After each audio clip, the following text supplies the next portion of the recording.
आप जानते हैं बाइबल में जितने भी वर्ड्स लिखे हैं वो कभी भी अपने आप पूरे नहीं होते। इसीलिए जब आप सूची पढ़ते हैं गिफ्ट्स की, होली स्पिरिट के वरदानों की, जब आप सूची पढ़ते हैं, उसकी जब ध्यान से पढ़ते हैं, उसमें लिखा वर्किंग आउट ऑफ मिरेकल्स, यानी जितने मिरेकल्स होंगे उनके लिए तुम्हें वर्कआउट करना पड़ेगा।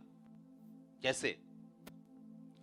अगर एलीशा ने उस विधवा को बोला कि जब उसने कहा कि मेरे घर में कुछ नहीं है और मेरा पति कर्जे में था, अब वो मर गया, आप मेरे बच्चों को लेने के लिए आए, उन्हें सर्वेंट बनाने के लिए, नौकर बनाने के लिए, तो उसने कहा था तेरे पास क्या है? उसने कहा था थोड़ा सा तेल। उसने कहा जाके सारे अपने पड़ोसियों के खाली बर्तन मांग ला और बर्तन थोड़े मत लाना, और जब वो बर्तन तेरे पास आ जाएं उस थोड़े तेल को उंडेलना और वो सारा बर्तन भर जाएंगे और उसको बेच के तू अपना कर्जा उतारना।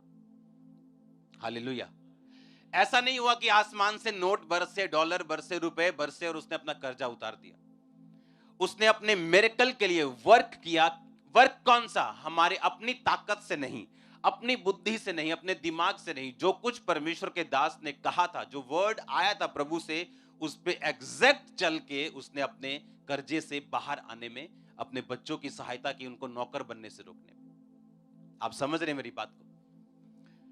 आप में और आपकी ग्रेटनेस में बस इसी चीज का फर्क है। अगर आपने वर्ड को ग्रैब कर लिया, अगर आपने उस वचन को पकड़ लिया, आपको समझ आ गई रेवलेशन के साथ, जिस तरह मुझे समझ आई थी जब मेरी हीलिंग नहीं हो रही थी, मेरी डिलीवरेंस नहीं हो रही थी, मैं दुखी था, ज्यादा डिप्रेशन में था, सुसाइड करने तक पहुंच गया था मसीह में आने के बावजूद भी, और वचन मुझे मिला था, हे मेरे प्रिय भाइयों, हियाव बांधो और दृढ़ रहो, क्योंकि तुम जानते हो मसीह में किया गया मेहनत व्यर्थ नहीं है। पहला कुरिन्थियों 15 उसकी 58 आयत।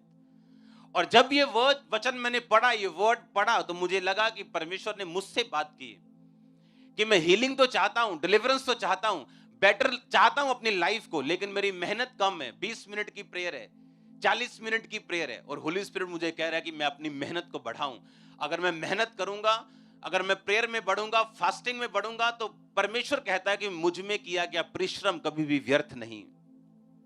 हीलिंग तो हुई, लेकिन उस परिश्रम के कारण आज आप यहां पर भी बैठे हो।